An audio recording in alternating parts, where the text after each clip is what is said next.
How to fix iOS 27 beta update is not showing on your iPhone. At first, open Safari browser on your iPhone. In the search bar, type and search developer.apple.com. Now open the Apple developer website.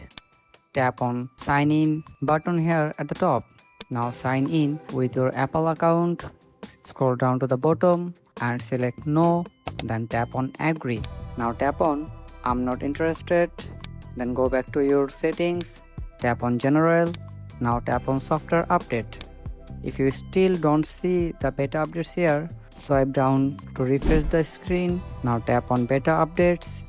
From here, select iOS 27 Developer Beta.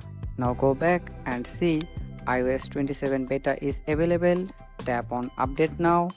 Enter your iPhone passcode. Tap on Agree on these terms and conditions.